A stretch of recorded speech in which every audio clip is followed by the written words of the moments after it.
Budget లో premium luxury villa అందిస్తోంది APR group వారి గోల్డెన్ లీవ్ విల్లాస్. ఇప్పుడే కాల్ చేసి మీ విల్లా బుక్ చేసుకోండి.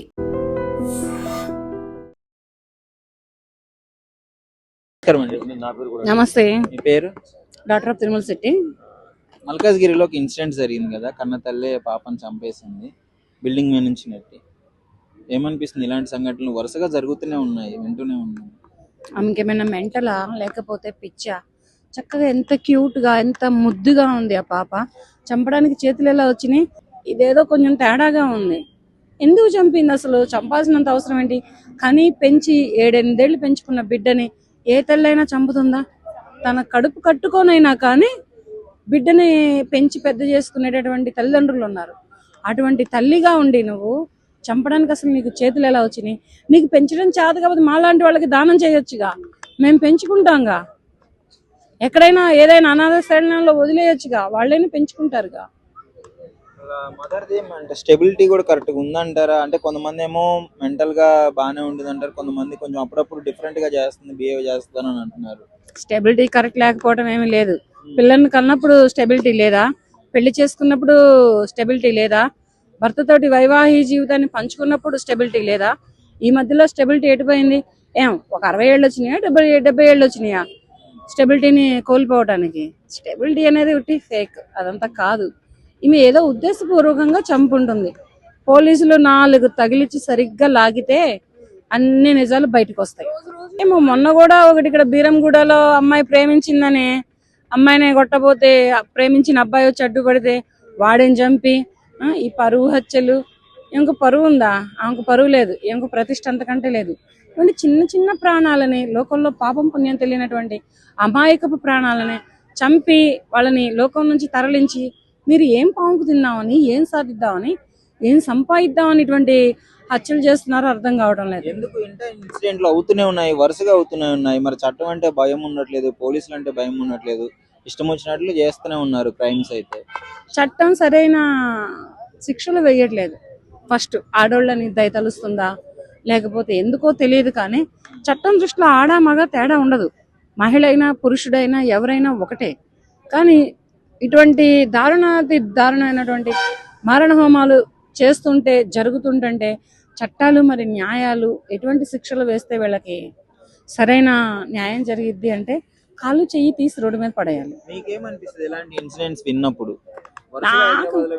నాకు గనక దొరికితే కాలు చెయ్యి తీసి రోడ్డు మీద పడేస్తాను. నేను ఏం చంపను, ఏం చేయను. పిడక్కమని కాలు ఎరగదీస్తా, చిడక్కమని చెయ్యి ఎరగదీస్తాను, రోడ్డు మీద వేసేస్తా.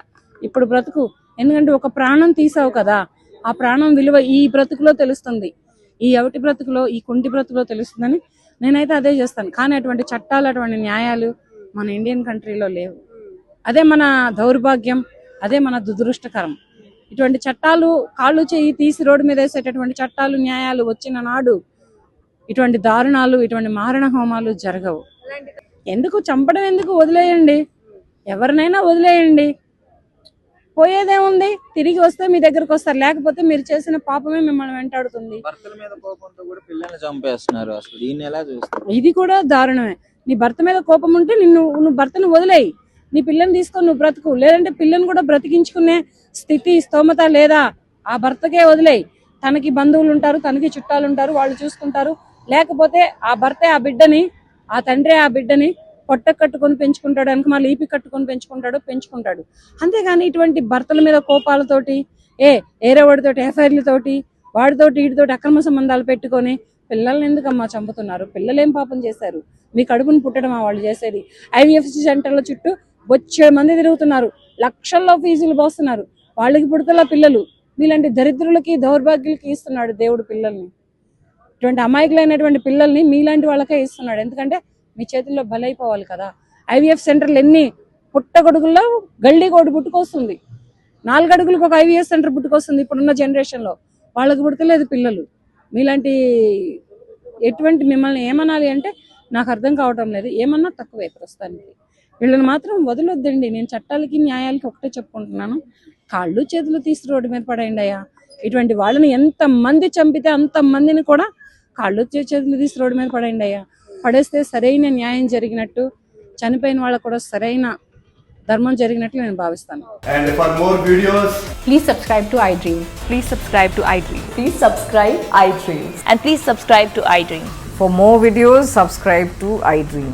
please like, share and subscribe to the channel. Congratulations, iDream. Subscribe to iDream. Subscribe to iDream. So subscribe to iDream Media. iDream की iDream team अंदर की huge congratulations. Please subscribe iDream Media. Please subscribe to iDream. Subscribe iDream. Please subscribe to iDream. iDream అంటే నా కళల ఛానల్ను subscribe చేసుకున్న నోరు తిరుగుతలేదు, మీరైతే గంట గుర్తు కొట్టండి. For more such videos, please subscribe to iDream. Subscribe to iDream. Please subscribe to iDream. Please subscribe iDream Media. Please do subscribe to iDream. Please subscribe to iDream Media. For best entertainment and information, please subscribe iDream. And don't forget to subscribe to iDream.